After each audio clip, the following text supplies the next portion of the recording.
When homeless ex-analyst Lucas saves billionaire heiress Isadora from collapsing, he's dragged into a deadly web of family betrayal, murder, and a past connection she's kept hidden for years.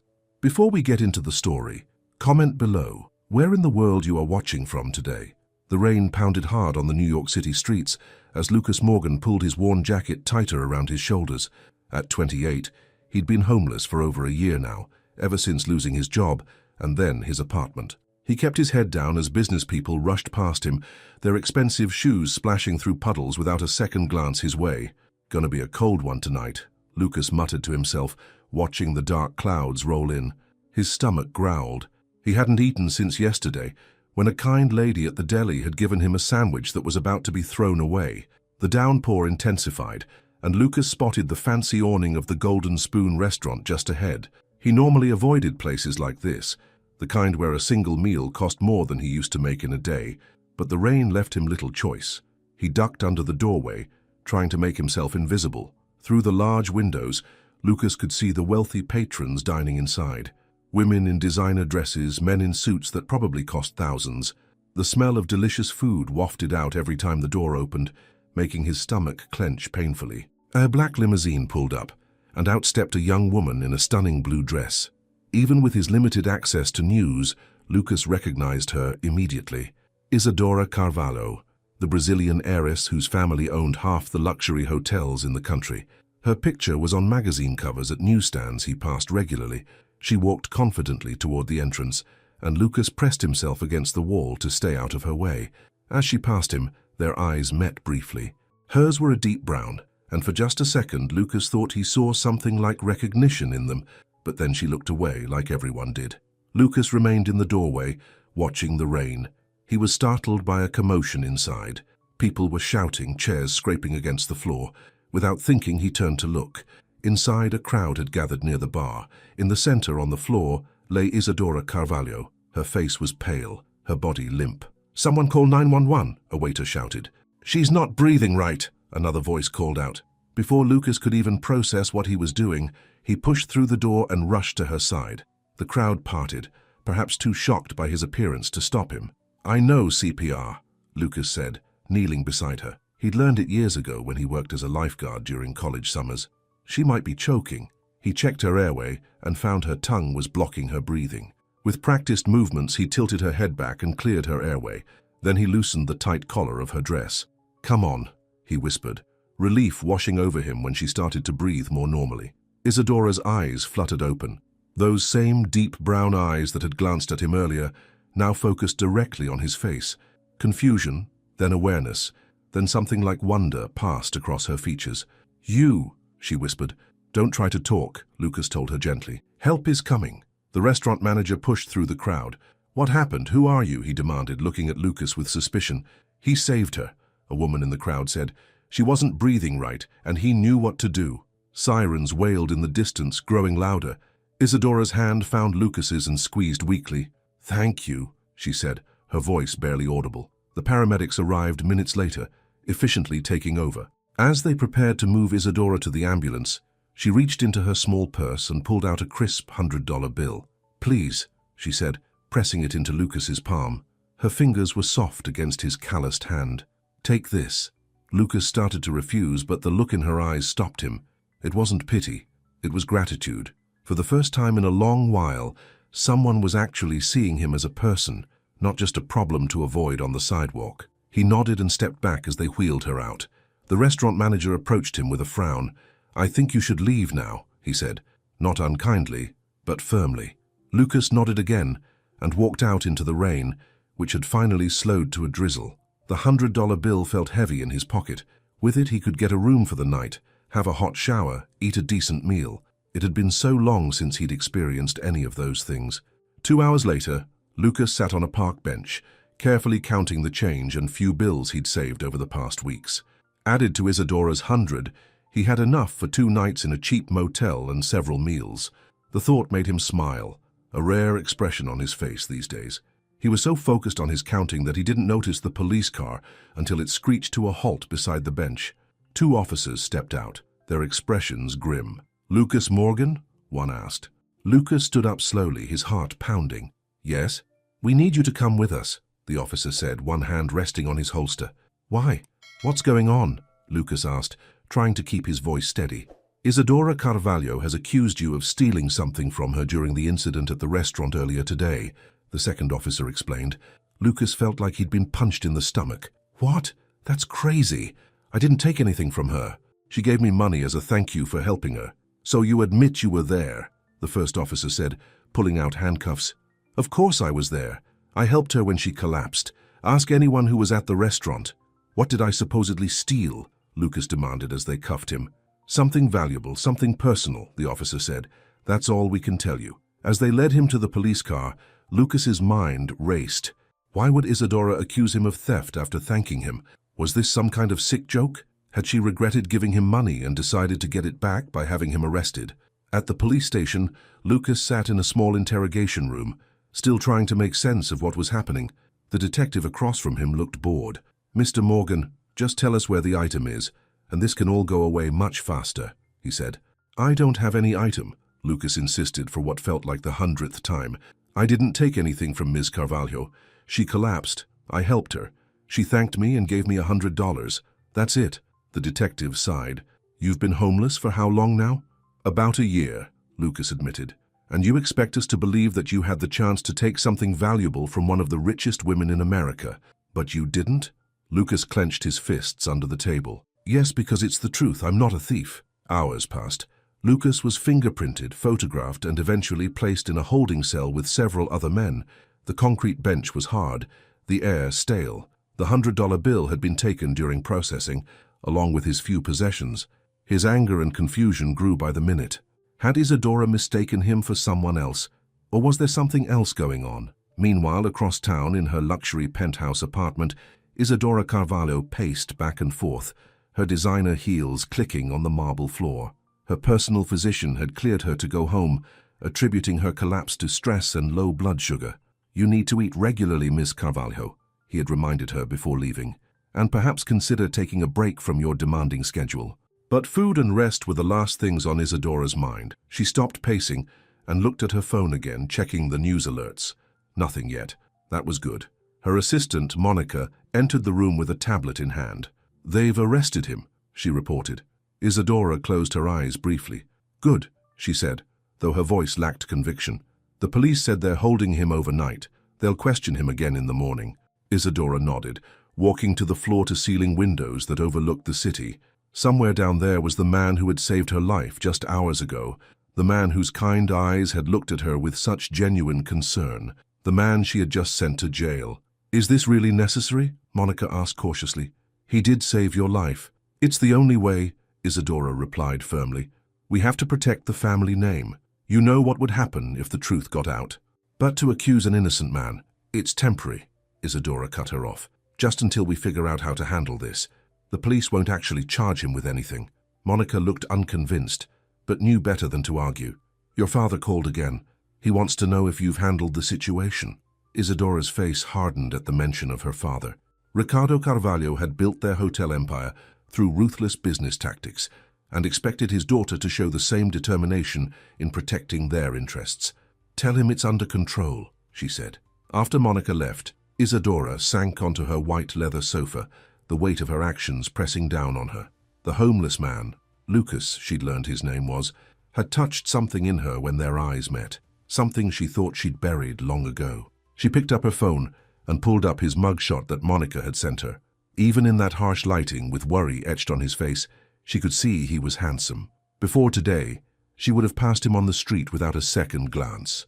Now, she couldn't get his face out of her mind. The guilt was becoming unbearable. This man had helped her when she was vulnerable, and she had repaid his kindness with betrayal, all to hide a secret that wasn't even entirely hers to keep. Isadora made a decision. She picked up her phone and dialed her lawyer. Back at the police station, Lucas had given up on sleep. The other men in the cell were snoring or muttering to themselves. He stared at the ceiling, replaying the events of the day, still unable to make sense of any of it. A guard approached the cell. "Morgan," he called, "get up, you've got a visitor." Lucas frowned. Who would be visiting him? He had no family left, and the few friends he'd once had drifted away during his downward spiral. He followed the guard to a small room where visitors could speak to detainees. When the door opened, Lucas stopped in his tracks. Sitting at the table, wearing a simple black dress and minimal makeup, was Isadora Carvalho. Her eyes were red-rimmed, as if she'd been crying. "You," Lucas said, his voice tight with anger. "You've got some nerve showing up here after what you did."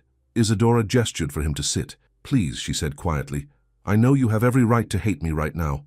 "Hate is an understatement," Lucas replied, but he sat down anyway. "Why did you do it? Why accuse me of stealing when you know I didn't take anything?" "I've paid your bail," she said, avoiding his question. "You'll be released tonight." Lucas stared at her in disbelief. "You're the one who put me in here in the first place." "I know," she whispered, tears filling her eyes. "And I'm sorry, more sorry than you can imagine." "Sorry doesn't explain why you did it," Lucas said, fighting to keep his voice down. Isadora leaned forward, her face just inches from his. Her perfume, something expensive and floral, filled his senses. "You have to trust me," she whispered, glancing nervously at the guard by the door. "You're in danger too." Lucas was about to demand more answers when the guard interrupted. "Time's up," he announced. Isadora stood quickly. "I'll be waiting outside when they release you," she said. "Please, Lucas, let me explain everything then." As she walked away, Lucas called after her, "How do you know my name?"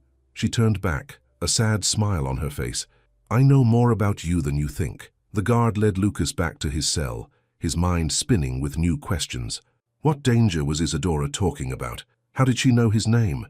And why did he feel, despite everything, that he wanted to hear what she had to say? An hour later, Lucas was released. The desk sergeant returned his few possessions, including the $100 bill. "Your lucky day," the sergeant commented. "Charges dropped. You're free to go." Lucas stepped outside the police station into the cool night air.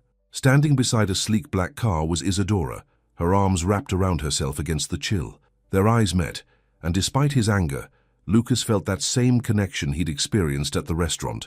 There was something about her that called to him, something beneath the wealthy exterior that seemed genuine and vulnerable. "Get in," she said, opening the car door. "We need to talk." Lucas hesitated, every instinct telling him to walk away. But curiosity, and something else he couldn't quite name, kept him rooted to the spot. "Why should I trust you?" he asked. Isadora's eyes filled with tears again. "Because right now, I'm the only friend you've got." Against his better judgment, Lucas got into the car. As they pulled away from the curb, he had no idea that his life was about to change forever, or that the woman beside him would become both his greatest ally and his greatest weakness in the days to come. The sleek black car glided through the nighttime streets of New York City. Lucas sat stiffly beside Isadora, anger and confusion still churning inside him. The leather seats were soft, a luxury he hadn't experienced in over a year, but he couldn't relax. "Where are we going?" he finally asked, breaking the silence. "Somewhere safe," Isadora replied, her eyes fixed on the road ahead. "Somewhere we can talk without being watched." The driver, a stone-faced man in a dark suit, kept his eyes forward. Lucas wondered if he could trust either of them. "You owe me an explanation," Lucas said firmly. "You accused me of stealing something, had me arrested, and now you're saying I'm in danger. From what?" Isadora sighed, twisting the diamond ring on her finger. "It's complicated." "Try me," Lucas insisted. "I think I deserve that much after spending the night in jail because of you." The car turned onto a quiet side street and then down into an underground parking garage. It wasn't attached to any of the luxury high-rises Lucas had expected, but rather a modest apartment building in a middle-class neighborhood. "We're here," Isadora announced as the car stopped. "This is my safe house. No one in my family knows about it." Lucas raised an eyebrow. "Safe house? Are you some kind of spy?" A hint of a smile touched Isadora's lips. "Nothing that exciting. Just a rich girl with too many secrets." She nodded to the driver. "Thank you, Carlos. I'll call when I need you." Carlos nodded silently and waited until they had exited the car before driving away. Isadora led Lucas to a service elevator, inserting a key to access it. "You still haven't explained anything," Lucas reminded her as the elevator climbed. "I will," she promised, "once we're inside." The elevator opened directly into an apartment, simple but comfortable, nothing like the luxury penthouse Lucas had imagined Isadora living in. She locked the elevator with her key and visibly relaxed once it was secure. "Please, sit down," she said, gesturing to a worn but clean sofa. "Are you hungry? I can order food." Lucas's stomach growled in response. Despite his anger, he couldn't deny his hunger. "I could eat," he admitted. Isadora ordered from a local diner, requesting delivery to the building's front desk. Then she sat in an armchair across from Lucas, her perfect posture betraying her privileged upbringing. "I'm sorry," she began. "Truly sorry for what I did to you. It was wrong and you didn't deserve it." "Then why did you do it?" Lucas asked. Isadora took a deep breath. "My family, the Carvalho name. It's more than just hotels and money. My father has connections, powerful ones. Some legal, some not so legal." Lucas leaned forward. "What does that have to do with me? When I collapsed at the restaurant, it wasn't just from stress or low blood sugar like my doctor told everyone." She paused, seeming to consider her words carefully. "I was poisoned." Lucas's eyes widened. "Poisoned? By who?" "I don't know for certain," Isadora admitted, "but I have suspicions. My father recently made some powerful enemies. The Rinaldi family in particular. They've been trying to take over parts of our business for years." "And you think they poisoned you as some kind of warning to your father?" Isadora nodded. "It's not the first time they've used such tactics. The dose wasn't meant to kill me, just to send a message." Lucas shook his head, trying to process this information. "But that still doesn't explain why you accused me of stealing." "My father has spies everywhere," Isadora explained. "When I was taken to the hospital, he would have had someone check security footage from the restaurant. They would have seen you, a homeless man, rushing to help me, and then me giving you money. So my father would have demanded an explanation. He doesn't believe in coincidences or random acts of kindness. He would have investigated you, dug into your past. And if he found out the truth..." She trailed off. "What truth?" Lucas asked, growing impatient. Isadora's eyes met his directly. "That we've met before, Lucas, many years ago." Lucas stared at her, searching her face for any sign of recognition. "That's impossible. I would remember meeting Isadora Carvalho." "You didn't meet Isadora Carvalho," she said softly. "You met Isabella Costa, a college student working part-time at a coffee shop near your university." The name hit Lucas like a physical blow. Memories flooded back. A shy girl with glasses and her dark hair pulled back in a simple ponytail. The girl who had served him coffee every morning for a semester. The girl he had tutored in economics. The girl he had kissed once, before she suddenly disappeared. "Isabella," he whispered, finally seeing past the glamorous exterior to the woman beneath. "But how? Why?" Before Isadora could answer, the intercom buzzed. The food had arrived. She went to retrieve it, leaving Lucas to grapple with this revelation. When she returned with the bags of food, her expression was guarded. "Eat," she urged, setting containers of burgers and fries on the coffee table. "We have a lot to talk about." Lucas couldn't deny his hunger any longer. He ate quickly while Isadora picked at her food, watching him. "Isabella Costa was the identity I used when my father sent me to spy on Professor Martin," she explained, once Lucas had finished eating. "He was writing a book that could have exposed some of my father's less ethical business practices." "Professor Martin? My economics professor?" Lucas asked. "The one who died in that car accident?" Pain flashed across Isadora's face. "It wasn't an accident," she said quietly. "My father arranged it, but I didn't know that was his plan. I swear, Lucas. I thought I was just gathering information." Lucas felt sick. "So you were using me to get to him. Our whole, whatever it was fake." "No!" Isadora exclaimed, reaching for his hand. "That's why I disappeared. I started to have real feelings for you, and I couldn't continue lying. When my father told me what happened to Professor Martin, I was horrified. I wanted to come back, to explain everything to you, but my father wouldn't allow it. He sent me to Europe for years." Lucas pulled his hand away. "And now? Why the elaborate scheme with the police? Why not just tell me who you were?" "Because my father is still watching me," Isadora explained. "He doesn't trust me anymore, not since I threatened to go public with what I know about his dealings with the Rinaldi family. The only way I could talk to you without raising suspicion was to create a scenario where I needed to question you. About something I supposedly stole," Lucas said, understanding dawning. Isadora nodded. "Exactly. As far as my father knows, you took something valuable from me during the confusion at the restaurant, and I'm handling it personally. But that still doesn't explain why you said I'm in danger." Isadora's expression grew grave. "Because now that you've been seen with me, you're on my father's radar, and if he discovers our past connection, he'll assume I've told you everything I know. He'll consider you a threat." Lucas stood and paced the small living room, running his hands through his hair in frustration. "This is insane. Yesterday I was just trying to survive another day on the streets. Now you're telling me I'm caught in the middle of some twisted family drama involving poisonings and corporate espionage. I know it's a lot to take in, Isadora said, but I'm trying to protect you. By having me arrested? Great protection, Lucas scoffed. It was the only way I could think of to talk to you without my father's people getting suspicious. Isadora stood too, her eyes pleading. Lucas, I've spent years trying to find a way out from under my father's control. When I saw you today, it felt like fate. Like maybe finally. Finally what? Finally I had someone I could trust. Someone who knew me before I became this. She gestured at herself, the designer clothes, the perfect hair, the carefully cultivated image. Lucas wanted to stay angry, but something in her expression softened him. He remembered the shy barista who had laughed at his jokes and listened intently as he explained economic theories. Was that person still somewhere inside this polished heiress? So, what now? He asked. What's your plan? I need your help, Isadora admitted. I've been gathering evidence of my father's illegal activities for years, enough to put him away for a long time, but I can't move against him without protection.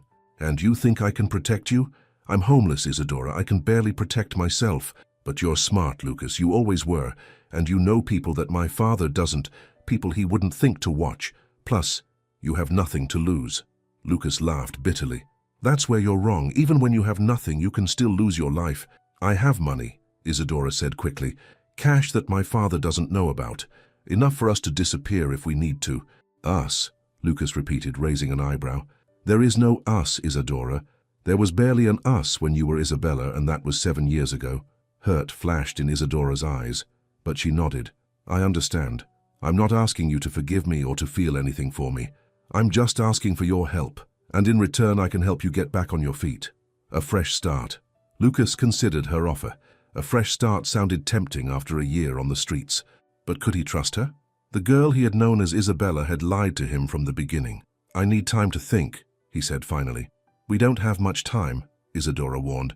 My father will expect me to resolve this theft situation quickly. One night, Lucas insisted. Give me one night to process all of this. Isadora hesitated, then nodded. You can stay here. There's a spare bedroom. It's safe. This building is owned by a shell corporation that can't be traced back to me. And in the morning? In the morning, you can tell me your decision. If you want to walk away, I'll give you enough money to start over somewhere new, somewhere my father would never find you. Lucas considered this. And if I decide to help you? A small, genuine smile, reminiscent of the one he remembered from Isabella, crossed Isadora's face. Then we take down one of the most powerful men in New York together. Later that night, Lucas lay in the comfortable bed of the spare room, staring at the ceiling. His mind was racing with everything he had learned. Isabella, had re-entered his life in the most unexpected way possible. Could he trust her? Was he in real danger? Or was this another manipulation? In the next room, Isadora sat at a small desk, reviewing documents on her laptop. Financial records, emails, photos, all evidence of her father's corruption. She had been collecting them meticulously for years, waiting for the right moment to use them. Her phone buzzed with a text message. Have you resolved the situation with the thief, father? Isadora's fingers hovered over the keyboard. Finally, she replied, In progress, we'll update tomorrow. She set the phone down and sighed, removing the designer earrings she'd been wearing all day. In the bathroom mirror, she studied her reflection. The perfect makeup, the highlighted hair, the calculated image of Isadora Carvalho, heiress and businesswoman. She barely recognized herself anymore. She thought of Lucas in the next room, how despite everything, his eyes still held the same kindness she remembered, how he had rushed to help her without hesitation, even though he had nothing. She had spent 7 years in a world where everyone wanted something from her. The simplicity of Lucas's goodness was like a breath of fresh air. A noise from the living room startled her. She froze, listening intently. The apartment was supposed to be secure. No one knew about this place except Carlos, her driver, and he was completely loyal. She crept quietly to her bedroom and retrieved a small handgun from the bedside drawer. Moving silently down the hall, she could hear someone trying to disable the lock on the front door. Lucas heard it too. He emerged from the spare room, eyes questioning. Isadora motioned for him to be quiet and pointed to the front door, where the lock was softly clicking. Suddenly, the door burst open. 2 men in dark suits entered, guns drawn. Isadora recognized them immediately. Her father's security team. Miss Carvalho, one of them said, his voice cold. "Your father sent us to ensure your safety." "I don't need protection, Marcus," Isadora replied, keeping her own gun steady. "How did you find this place?" Marcus smiled thinly. "Your driver Carlos works for your father, not for you, always has." Isadora's heart sank. Carlos had been with her for years. She had trusted him completely. "And this must be the thief," Marcus said, his gun now pointing at Lucas. "Your father wants to speak with him personally." "He's not going anywhere," Isadora said firmly, stepping between Lucas and the gun. "Don't make this difficult, Ms. Carvalho," Marcus warned. "We have orders." "Your orders don't matter to me," Isadora shot back. "Tell my father if he wants to talk, he can call me himself." The tension in the room was palpable. Lucas stood frozen, acutely aware that one wrong move could get them both killed. "Very well," Marcus said finally, lowering his gun slightly. "But he expects you both at the mansion tomorrow morning, 9 a.m. If you're not there, we'll return with more men." Isadora nodded stiffly. Marcus and his partner backed out of the apartment, their eyes never leaving Isadora and Lucas. When the door closed, Isadora rushed to secure it, adding a chair under the handle for good measure. She was shaking. "We need to leave," she told Lucas urgently. "This place isn't safe anymore." "Where can we go that your father won't find us?" Lucas asked. Isadora thought for a moment. "There's one person who might help us. Someone even my father is afraid of." "Who?" "My grandmother, Elena Carvalho, the original founder of the Carvalho Empire. She retired years ago and gave control to my father, but she still holds significant power, and she hates what my father has done with her company." "Will she help us?" "She might," Isadora said, already gathering essential items into a small bag. "Especially when she sees the evidence I've collected." "And where do we find this powerful grandmother of yours?" "Connecticut. She has an estate on the coast. If we leave now, we can be there by morning." Isadora handed Lucas a bundle of clothes. "These should fit you. They belonged to my security guard before I discovered he was reporting to my father." Lucas took the clothes, clean jeans, a button-up shirt and a jacket, normal clothes. It had been so long since he'd worn anything that wasn't donated or salvaged. "Why are you really doing this?" he asked as he changed. "Why risk everything now after all these years?" Isadora paused in her preparations. "Because I'm tired of living a lie, and because when I saw you today, I remembered who I wanted to be before my father turned me into this." She gestured at herself. "And who was that?" "Just Isabella," she said softly. "The girl who wanted to study art and travel the world. The girl who fell for a kind economics student who saw her as more than just a rich man's daughter." Their eyes met across the room, and for a moment Lucas could see the girl he had known, vulnerable, genuine, hopeful. But before he could respond, Isadora's phone rang. She checked the screen, and her face paled. "It's my father." Lucas watched as she answered, her voice transforming into the cool, collected tone of Isadora Carvalho, heiress. "Father," she said, "it's late. Yes, I encountered your men." "No, that won't be necessary. I'll bring him myself in the morning." "Ah, yes, I understand the importance." As she spoke, she mouthed to Lucas, "Get ready to leave." Lucas nodded, gathering the few things Isadora had prepared for him. Whatever decision he had planned to make in the morning had been made for him. They were in this together now, whether he liked it or not. Isadora ended the call and slipped the phone into her bag. "We need to go, now. My father is sending more men. He doesn't trust me to bring you in." "What did you tell him about me?" Lucas asked as they headed for the service stairs at the back of the apartment. "That you're a petty thief who got lucky and stole a valuable family heirloom, a diamond bracelet that belonged to my mother. And he's sending armed men for a bracelet thief?" Isadora gave him a grim look. "My father doesn't take any threat to the family lightly, and he doesn't believe in coincidences. He thinks there's more to your story."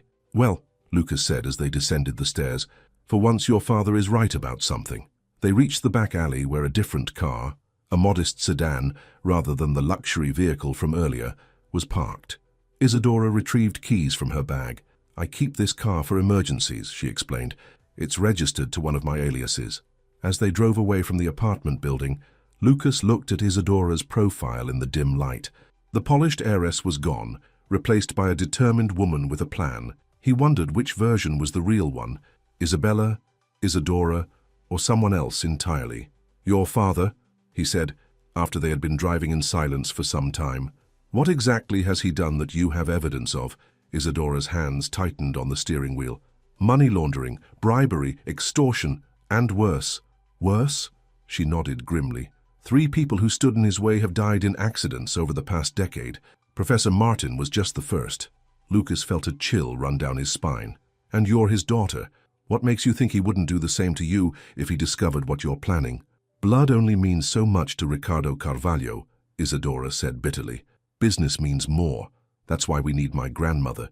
She's the only one he truly fears. As the city lights faded behind them and the highway stretched ahead, Lucas found himself wondering how his life had changed so dramatically in less than 24 hours.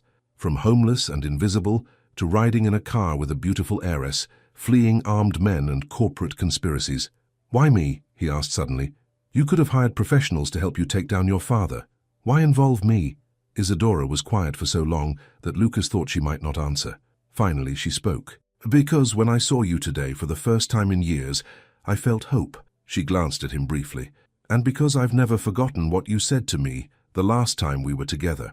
Lucas tried to remember. That day had been a blur of confusion and hurt when Isabella hadn't shown up for their usual meeting. You said, Isadora continued, if you ever need help, if you're ever in trouble, find me. I'll be there. She smiled sadly. I guess I'm finally taking you up on that offer. The highway stretched before them, empty in the early morning hours. Behind them, Ricardo Carvalho's men were no doubt already searching. Ahead lay an uncertain reunion with a grandmother Lucas knew nothing about, and beside him sat a woman who was both familiar and a complete stranger. As the sun began to rise on the horizon, Lucas made a decision. Whatever happened next, he was all in. Not just for the money or the fresh start Isadora had promised, but because somewhere beneath the glamorous exterior of Isadora Carvalho was Isabella Costa, the girl he had once cared for deeply, and maybe, just maybe, she was worth fighting for. The morning sun sparkled on the water as Isadora drove through the gates of an impressive coastal estate. After hours of tense driving, constantly checking the rearview mirror for signs of pursuit, they had finally arrived in Connecticut. This is your grandmother's place, Lucas asked, staring at the sprawling mansion with its manicured gardens and private beach access. Home sweet home, Isadora said with a hint of irony. Grandmother Elena built the hotel empire from nothing. This was her first real splurge when she became successful. Lucas shifted uncomfortably in his seat. The clean clothes Isadora had given him helped him look more presentable, but he still felt out of place approaching such obvious wealth. What if she turns us away? He asked. Or worse, what if she calls your father? She won't, Isadora said, though a flicker of doubt crossed her face. They haven't spoken in years, not since she discovered some of his more questionable business practices. As they parked in the circular driveway, an elderly butler emerged from the front doors. His expression remained neutral as he watched Isadora exit the modest sedan, a far cry from her usual transportation. Ms. Isadora, he greeted with a formal nod. This is unexpected. Hello, Whitley, Isadora replied. Is my grandmother home? It's urgent that I speak with her. Whitley's gaze shifted to Lucas, who stood awkwardly beside the car. And your guest? A friend who needs her help as much as I do, Isadora said firmly. The butler's face revealed nothing, but he stepped aside. Madame Eleanor is taking her morning tea in the solarium. She does not appreciate surprises, Miss Isadora. I know, Isadora sighed, but I'm counting on her dislike of my father to outweigh her dislike of surprises. Whitley led them through the grand entrance hall, past priceless artwork and antique furniture. Lucas tried not to gawk, but it was difficult. Even in his better days, he had never been in a home like this. The solarium was a glass-enclosed room at the back of the mansion, overlooking the ocean. Seated in a high-backed chair, a cup of tea in her delicate hands, was Elena Carvalho. At 78, she was still striking. Her silver hair elegantly styled, her posture perfect, her eyes sharp and intelligent. Grandmother, Isadora said, her voice suddenly less confident than Lucas had heard it before. Eleanor looked up, her expression unreadable. Isadora, this is unexpected. Her accent was slight but noticeable, a reminder of her Brazilian heritage. I apologize for arriving without calling first, Isadora began. And who is this? Eleanor interrupted, her gaze fixed on Lucas. This is Lucas Morgan. He's capable of introducing himself, I presume, Elena cut in. She gestured to the chairs across from her. Sit, both of you. Whitley, bring fresh tea.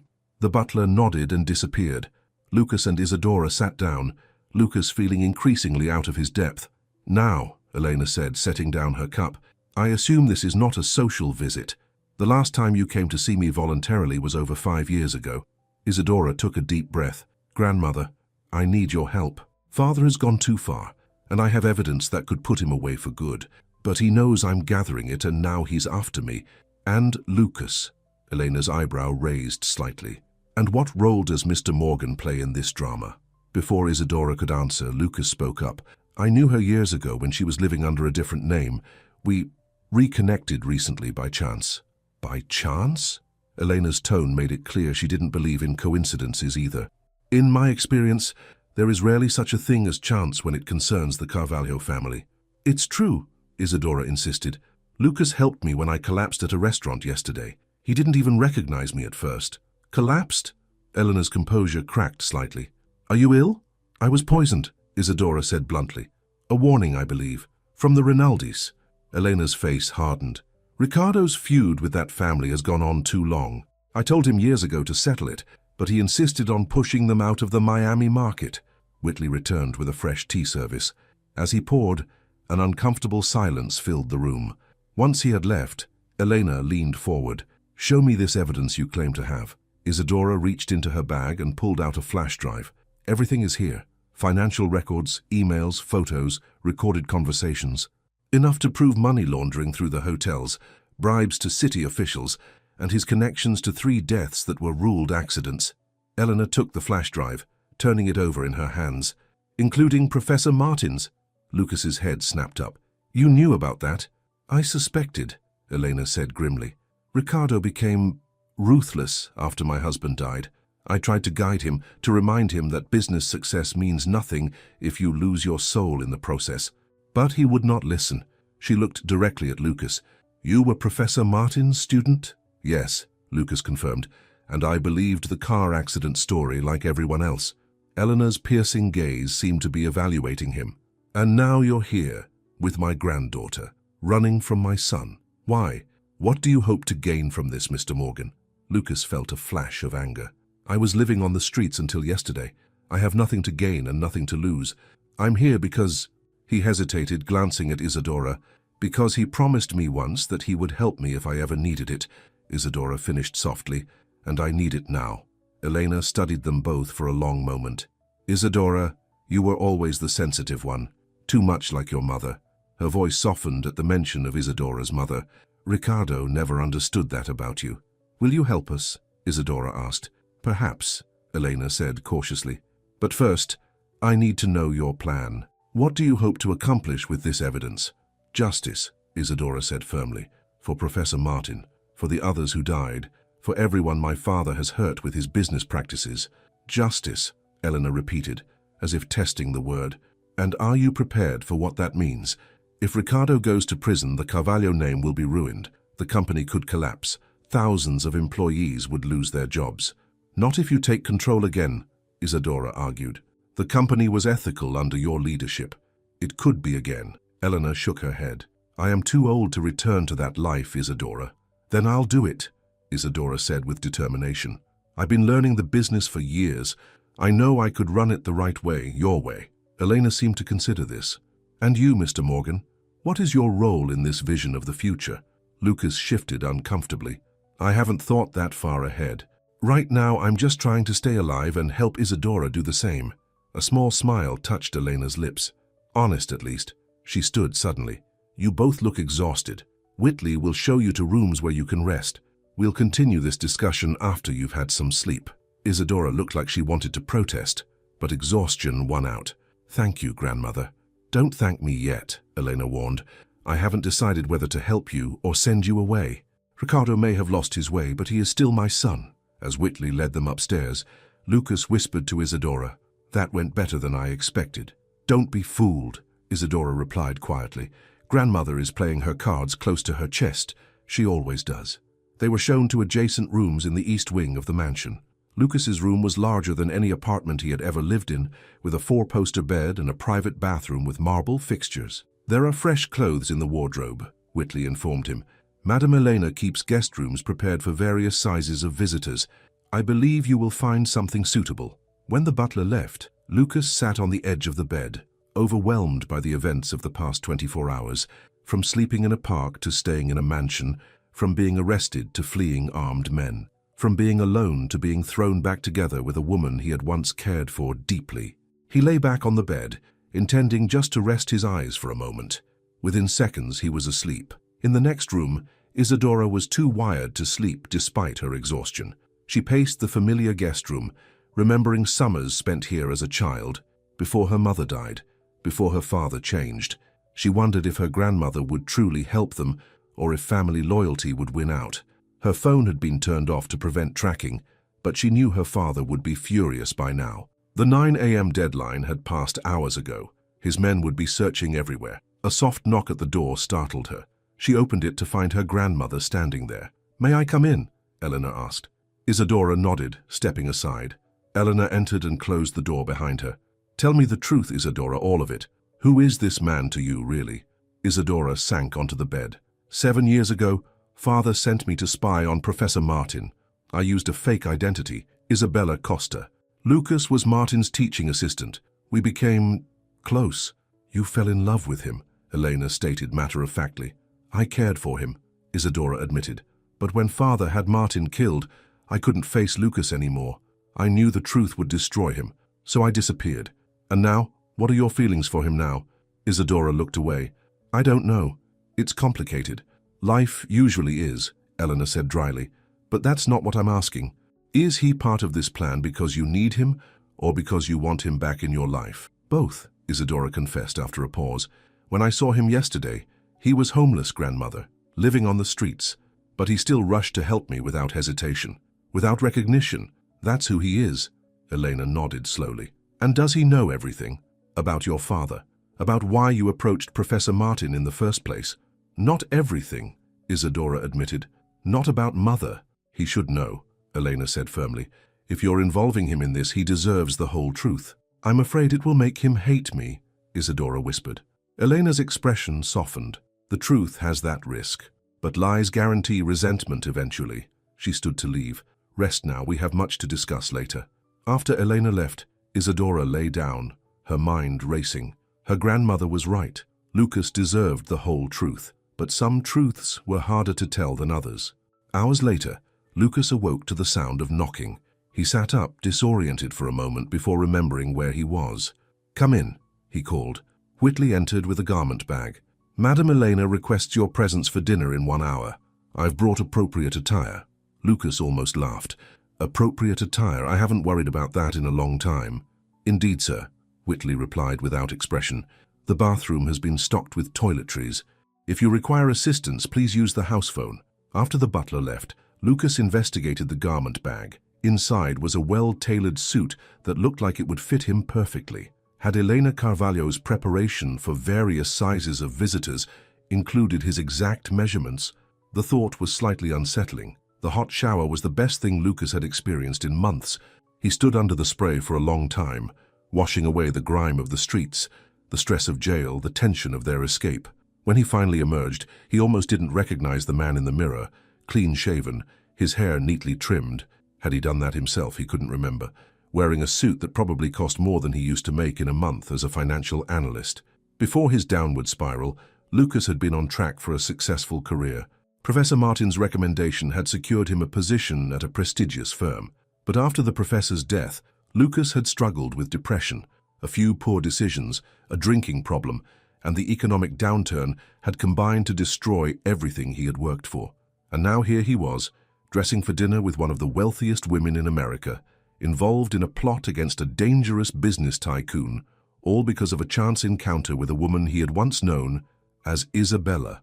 When he left his room, he found Isadora waiting in the hallway. She wore a simple blue dress, her hair loose around her shoulders, looking more like the Isabella he remembered than the polished Isadora Carvalho. You clean up nice, she said with a small smile. Your grandmother seems to have clothes for every occasion and every person, Lucas remarked. She believes in being prepared, Isadora explained, as they walked toward the stairs. Grandmother built her empire by anticipating needs before they arose. The dining room was as grand as the rest of the house, with a long table that could seat 20. Tonight, only 3 places were set at one end. Eleanor was already seated at the head of the table. Prompt, she commented as they entered. Good, I detest tardiness. The meal was served by Whitley and a young woman Lucas hadn't seen before. The food was exquisite, better than anything he had eaten in years. He tried to remember his table manners, hyper-aware of Elena's occasional glances in his direction. "Mr. Morgan," Elena said as the main course was served, "Isadora tells me you were once a promising financial analyst. What happened?" Lucas nearly choked on his wine. "I had some setbacks, made some poor choices." Elena murmured. "And before yesterday, you were living on the streets. For how long?" "Grandmother," Isadora protested. "Is this really necessary? I want to know who I'm potentially risking everything to help," Elena replied calmly. "Is that unreasonable?" "It's okay," Lucas told Isadora. "About a year. After I lost my job, I couldn't find another one. The economy was bad, and I had issues. Drinking, depression. I lost my apartment, and things spiraled from there." Elena nodded, seemingly satisfied with his honesty. "And what would you do if you could start over? Would you return to finance?" Lucas considered the question. "I don't know.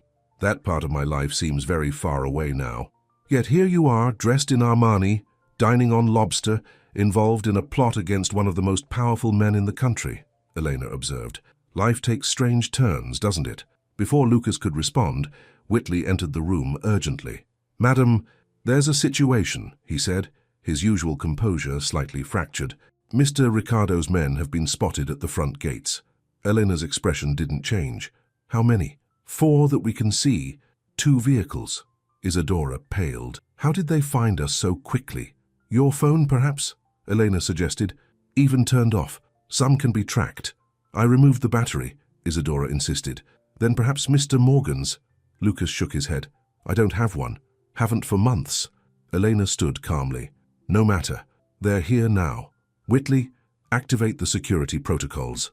Then bring Ricardo's men to the small parlor when they arrive. I will speak with them." "Grandmother, no!" Isadora exclaimed. "They're dangerous." "This is my home," Elena said firmly, "and Ricardo knows better than to allow violence here." She turned to Lucas. "Take Isadora to the library, 3rd door on the left in the west wing. There's a hidden passage behind the large world atlas on the bottom shelf. It leads to the boathouse. If necessary, you can take the small craft there. The keys are in the ignition." Lucas nodded, surprised by her preparedness. "What are you going to do?" Isadora asked her grandmother. "I'm going to speak with my son's men," Elena replied simply. "Now go, quickly." Lucas took Isadora's hand, and they slipped out of the dining room through a side door. As they hurried through the corridors, Isadora looked increasingly worried. "Your grandmother seems very calm about all this," Lucas observed. "She's always calm in a crisis," Isadora replied. "It's what made her such a formidable businesswoman. But I'm worried about what she'll tell them." They found the library, a 2-story room with walls of books and a spiral staircase to a 2nd-level balcony. Lucas quickly located the world atlas Elena had mentioned and pulled it out. Sure enough, the shelf swung outward, revealing a narrow passage. "Should we go now, or wait?" Lucas asked. Isadora hesitated. "Let's wait. I want to know what grandmother tells them." They left the passage open but remained in the library. Isadora paced nervously while Lucas examined the room. It was like something from a movie. Leather-bound books, a massive desk, comfortable reading chairs, and what appeared to be first editions displayed in glass cases. "Your family lives like royalty," he commented. "Grandmother earned every bit of it," Isadora said defensively. "She started with one small hotel in Brazil and built it into an international chain through hard work and ethical business practices. It was my father who turned it into something else." Lucas was about to ask what she meant when they heard voices in the hallway. They quickly ducked behind a large sofa as the library door opened. "I need to get something from my desk," Elena's voice said. "You may wait here." She entered alone, closing the door behind her. Without seeming to look for them, she walked directly to the desk. "They're looking for you both," she said quietly, opening a drawer. "They claim Isadora has taken company documents and that you, Mr. Morgan, are an accomplice." "What did you tell them?" Isadora asked, standing from their hiding place. "That I haven't seen you in months," Elena replied, removing a small box from the drawer. "They don't believe me, of course, but they can't search the house without Ricardo himself coming to demand it, and he won't do that." "Why not?" Lucas asked. Elena's lips curved in a small, satisfied smile. "Because he knows I have my own evidence against him. We've maintained a delicate truce for years." She handed the box to Isadora. "Take this. It contains passport documents for both of you under different names. I keep them for emergencies."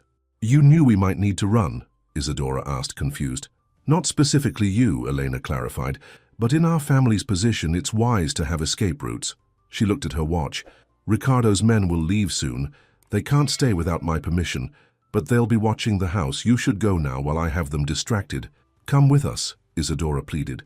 Elena shook her head. "My place is here. Besides, they won't harm an old woman, especially one with friends in high places." She looked at Lucas. "Take care of her. She's stronger than she appears, but she'll need someone she can trust." "I will," Lucas promised. Elena kissed Isadora's forehead. "The boat has enough fuel to reach New London.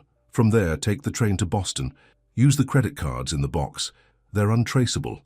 I'll contact you when it's safe." "But what about the evidence?" Isadora asked. "The flash drive. I'll keep it secure," Elena assured her. "Now go, quickly." With a last hug for her grandmother, Isadora turned toward the hidden passage. Lucas followed, pausing only briefly to look back at Elena Carvalho. The elderly woman stood tall and dignified, a knowing look in her eyes. "Thank you," he said. She nodded once. "Prove yourself worthy of her trust, Mr. Morgan. That's all the thanks I need." The passage was dark and narrow, lit only by small emergency lights along the floor. It sloped downward, leading them underneath the estate. "Your grandmother is incredible," Lucas whispered as they moved through the tunnel. "She seems to have planned for everything." "She's always been 3 steps ahead," Isadora agreed. "It's how she survived in a male-dominated industry in the 1960s. The passage ended at a small door. Isadora pushed it open cautiously, revealing a well-equipped boathouse. A sleek speedboat was docked inside, ready to go. "We should hurry," Isadora said, climbing aboard. "If Father's men are watching the property, they might spot us leaving." Lucas untied the boat while Isadora started the engine. It purred to life quietly, expensive and well-maintained like everything else the Carvalhos owned. As they pulled out of the boathouse into the open water, Lucas looked back at the mansion. In one of the upper windows he could see a figure watching them, Elena, keeping guard until they were safely away. The sun was setting as they sped across the water, casting golden light across the waves. In the fading daylight, with her hair blowing in the wind, Isadora looked almost carefree for the first time since Lucas had reconnected with her. "What now?" he asked, raising his voice over the engine and wind. "Boston, like grandmother said," Isadora replied. "We can regroup there, figure out our next move." "And what is our next move?" Isadora's expression turned serious again. "I need to tell you something first. Something I should have told you yesterday." "What is it?" "Not now," she said, focusing on navigating the boat. "When we're safe, when we have time." Lucas nodded, wondering what else she could possibly need to confess. The past 24 hours had been a non-stop series of revelations. What more could there be? They reached New London as darkness fell. Isadora docked the boat at a small marina and paid cash for it to be stored overnight. They walked to the train station, maintaining a low profile, constantly watching for signs of pursuit. The train to Boston was half empty. They found seats in the back of a car, Isadora taking the window while Lucas sat beside her, creating a barrier between her and the aisle. Old protective instincts were resurfacing, despite the complicated history between them. As the train pulled out of the station, Isadora finally relaxed slightly. "We should be safe for now," she said quietly. "Father's men can't know we left by boat." "Your grandmother seemed very confident they wouldn't harm her," Lucas observed. "Grandmother has connections that even my father respects," Isadora explained. "Former judges, politicians, old money families. If anything happened to her, questions would be asked that he couldn't answer." Lucas nodded, then asked the question that had been nagging at him. "Earlier, your grandmother mentioned your mother, and you said there was something about her that I don't know. What is it?" Isadora tensed beside him. She stared out the window at the darkness for a long moment before speaking. "My mother didn't die in a car accident like the official story says," she finally whispered. "She killed herself after she discovered what my father was doing with the company." Lucas was stunned into silence. "She left a note," Isadora continued, her voice barely audible, "addressed to me. She explained everything, the money laundering, the bribes, the threats. She tried to stop him, and when she couldn't..." Her voice broke. "I'm sorry," Lucas said, taking her hand. "That's terrible.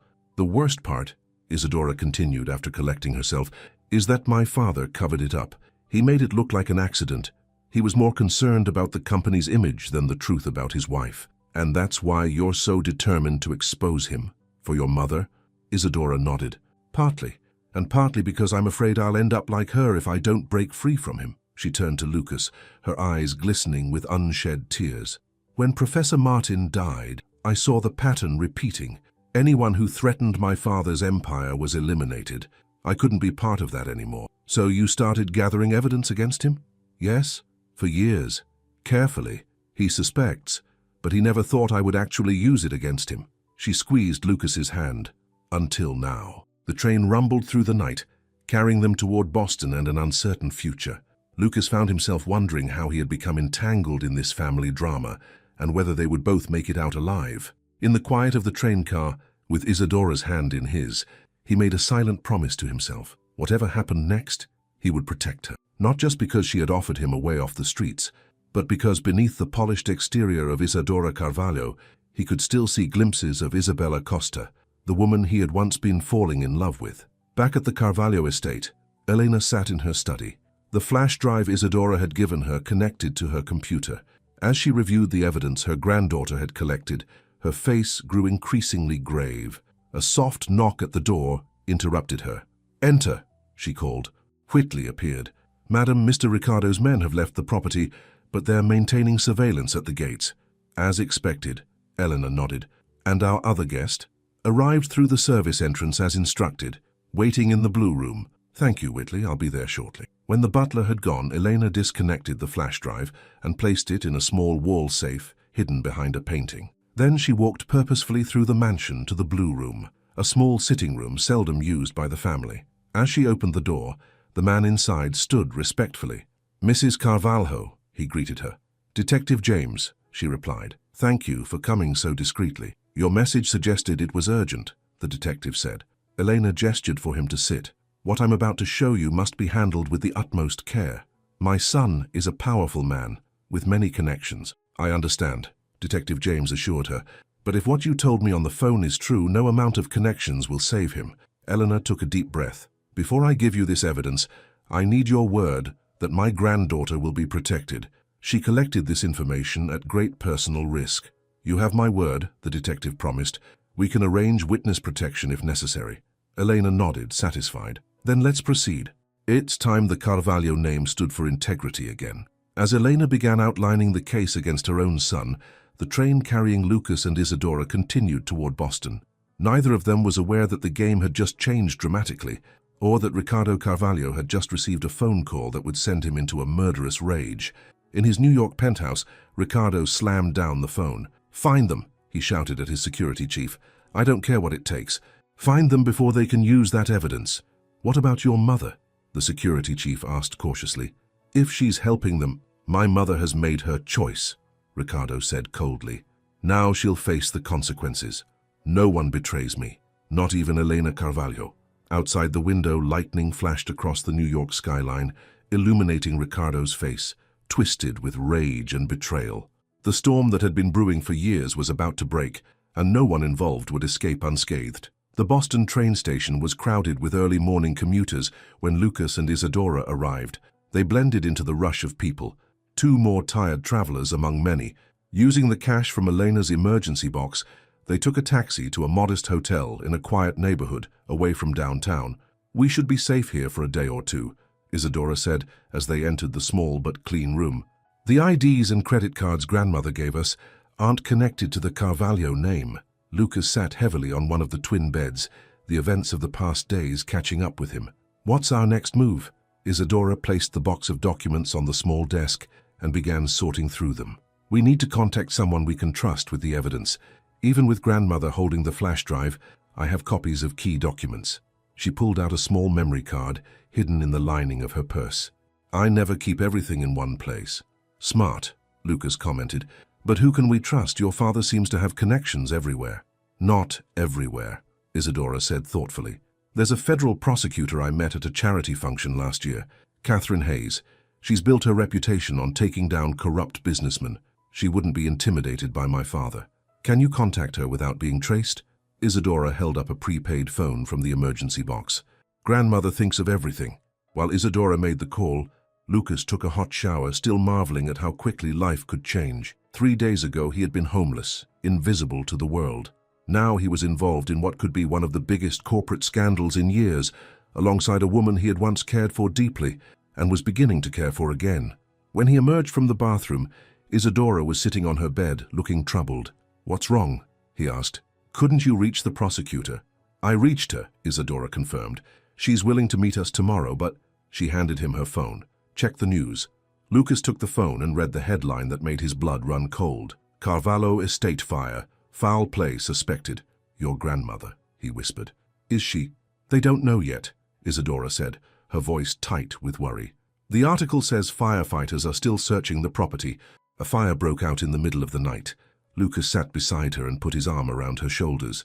"Your grandmother is smart and prepared. If anyone could get out safely, it's her." Isadora leaned against him, seeking comfort. "This is my father's doing, I know it. He must have discovered she was helping us." "We don't know that for sure," Lucas said, though he suspected she was right. "We need to be careful," Isadora said, pulling away to look at him directly.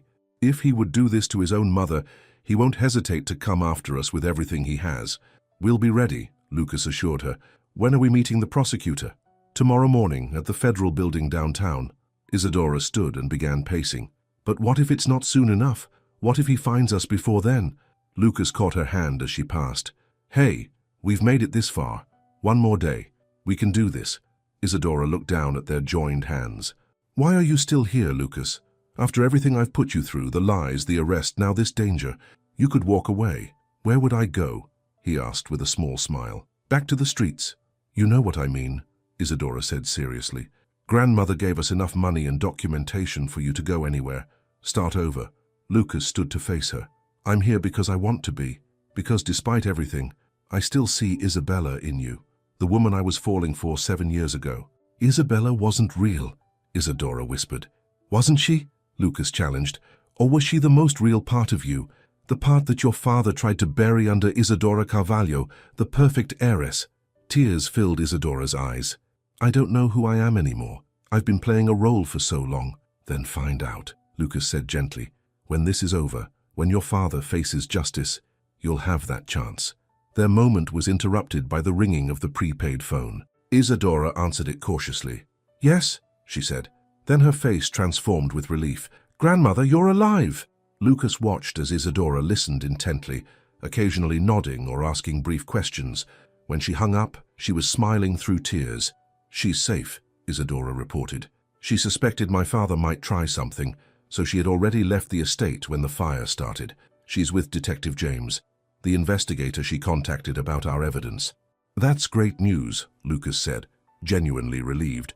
"There's more," Isadora continued. "The detective already had an ongoing investigation into my father's activities. Our evidence was the missing piece they needed. They're preparing to move against him as we speak." "So it's almost over?" Isadora's smile faded. "Not quite. Grandmother warned that father has disappeared.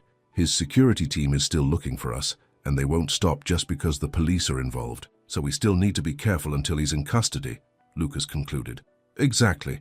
Grandmother is arranging a safe house for us tonight. Someone will contact us with the details." They spent the day in the hotel room, venturing out only briefly to buy food and necessities. Isadora seemed lost in thought, occasionally staring at Lucas when she thought he wasn't looking. "What?"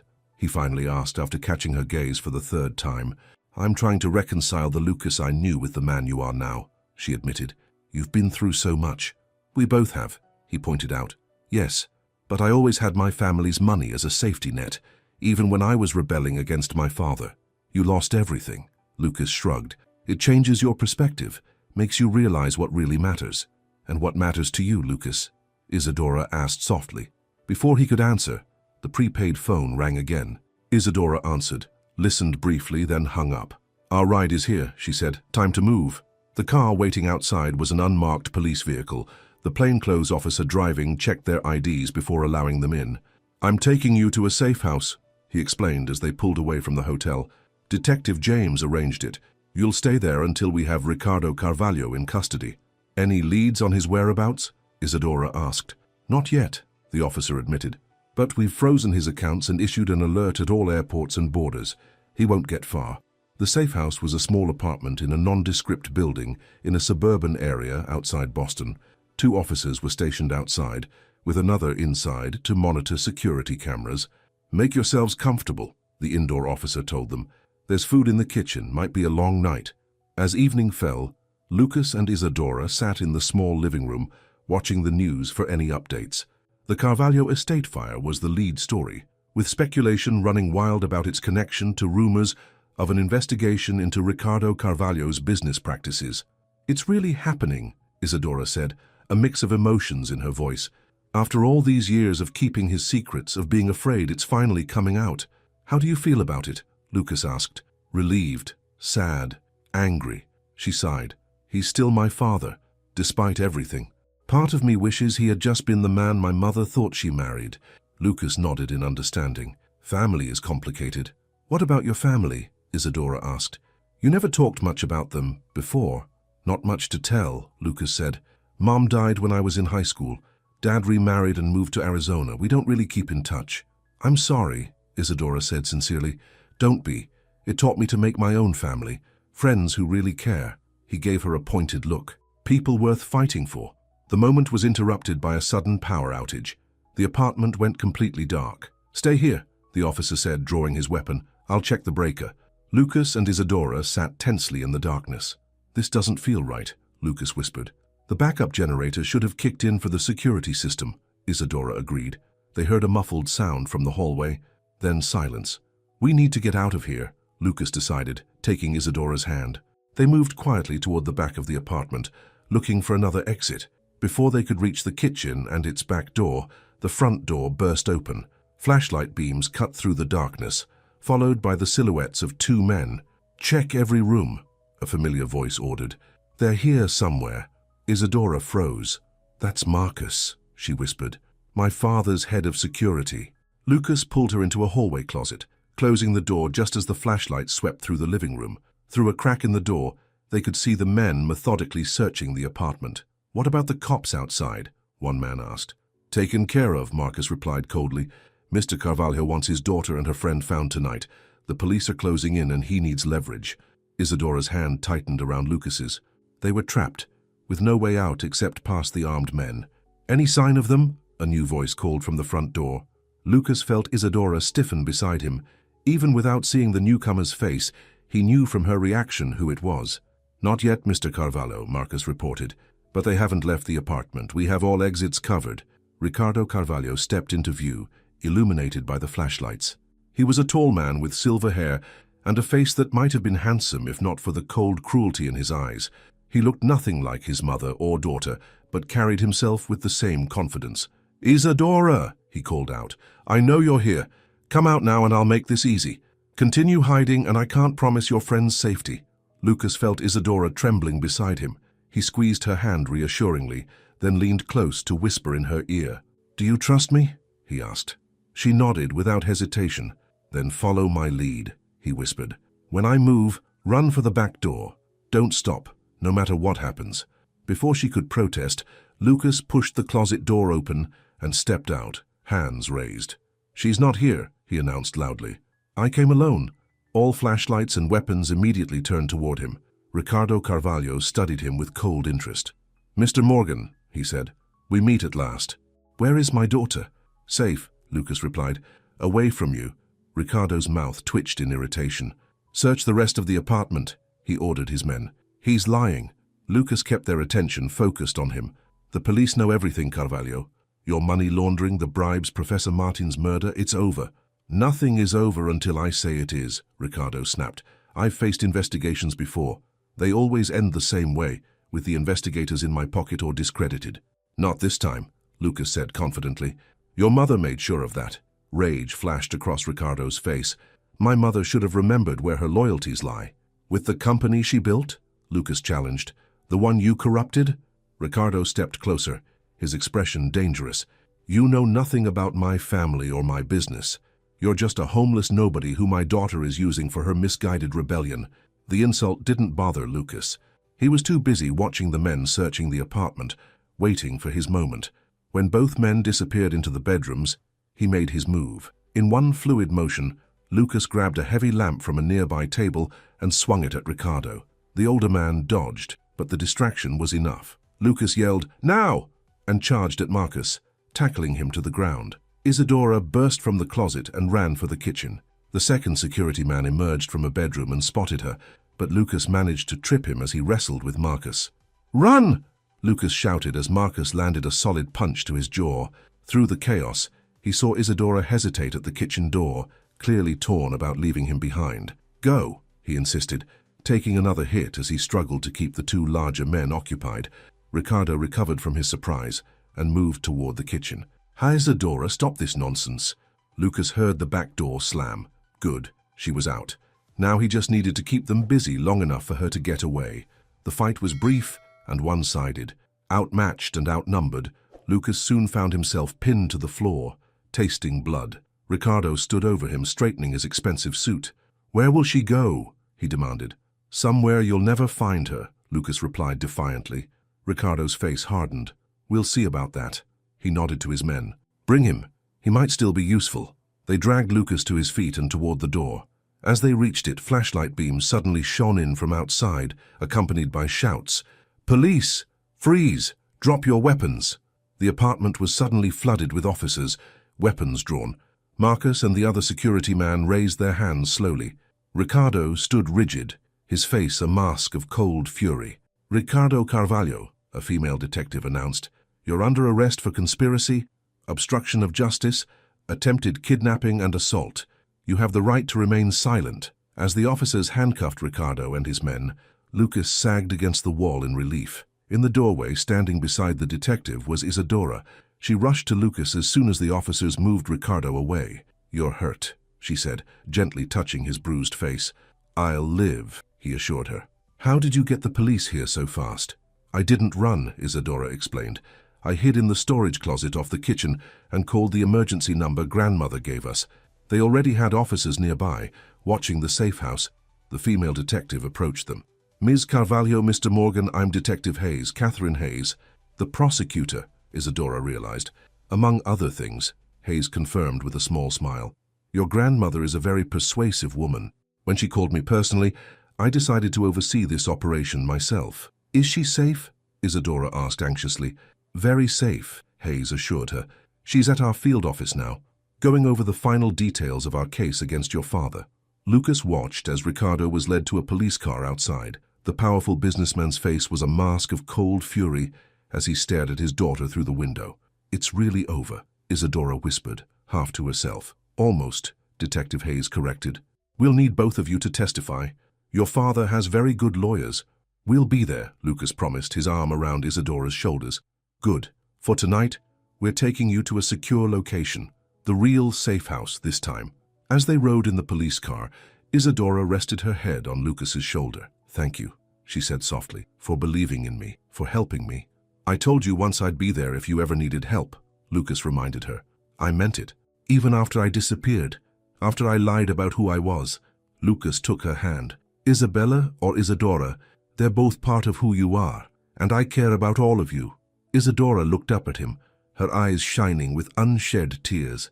"When this is all over, when my father is in prison and the company is back in honest hands, what will you do?" "I haven't thought that far ahead," Lucas admitted. "Find a job, rebuild my life." "Would that life, could it include me?" Isadora asked hesitantly. Instead of answering, Lucas leaned down and kissed her gently. When they parted, he smiled. "I think that's a yes." 3 months later, the courtroom was packed as the judge delivered Ricardo Carvalho's sentence. 18 years in federal prison for money laundering, racketeering, bribery, and conspiracy. The Carvalho hotel empire, once one of the most prestigious names in luxury accommodations, had weathered a storm of bad publicity during the trial. Lucas and Isadora sat in the front row holding hands, as they had throughout the proceedings. Behind them sat Elena Carvalho, her face impassive as her son was led away in handcuffs. He didn't look at any of them. Outside the courthouse, reporters swarmed around them, shouting questions. Elena stepped forward, ever the businesswoman. "The Carvalho Group will continue operations under new leadership," she announced. "My granddaughter Isadora Carvalho will assume the role of CEO with my guidance.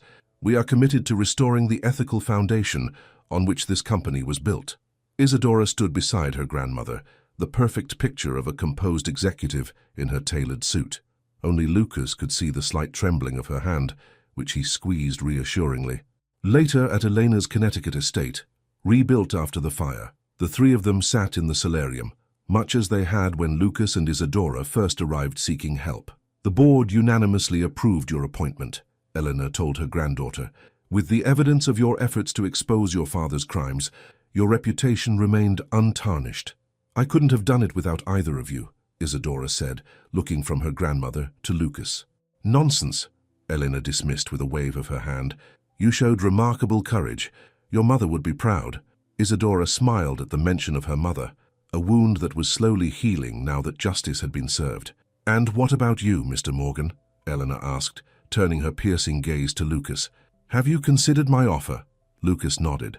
"I have, and I'm grateful, but I think I need to make my own way." After the trial, Elena had offered Lucas a position within the Carvalho Group, a generous gesture that would have instantly restored him to financial security, but something held him back from accepting. "As you wish," Elena said, respecting his decision. "The offer remains open should you change your mind." When Elena left them alone, Isadora turned to Lucas with concern. "Are you sure about this? The job would be perfect for someone with your financial background." "I'm sure," Lucas said firmly. "I need to rebuild on my own terms. Besides, if I worked for your family company while dating you, it would complicate things."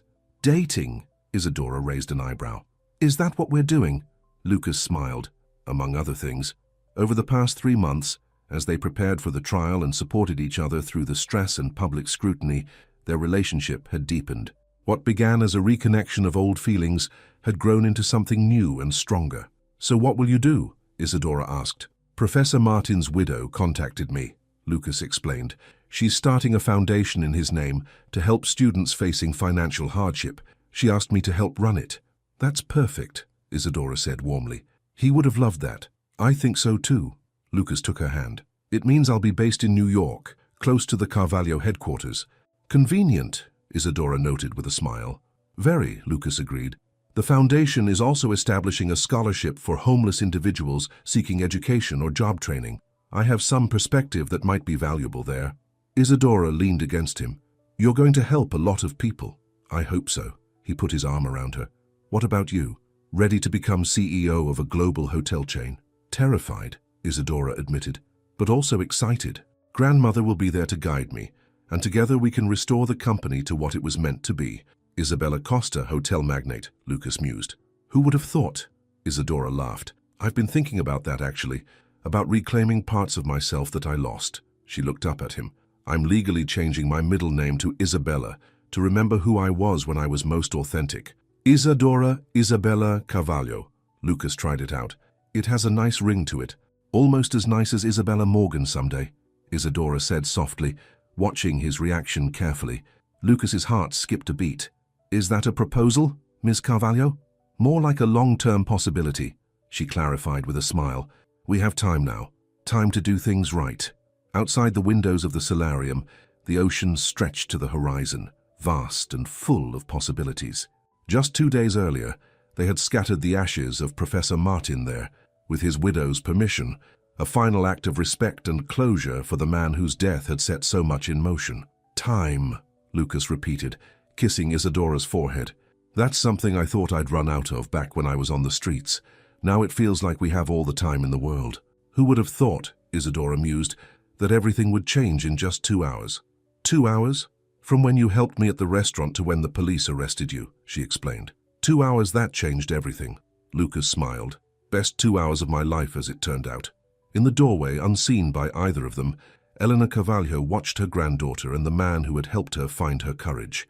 For the first time in years, she felt confident about the future of her family and her company. The Carvalho name would stand for integrity again, and her granddaughter would know the happiness that had eluded her own daughter. Quietly, she slipped away, leaving the young couple to their moment.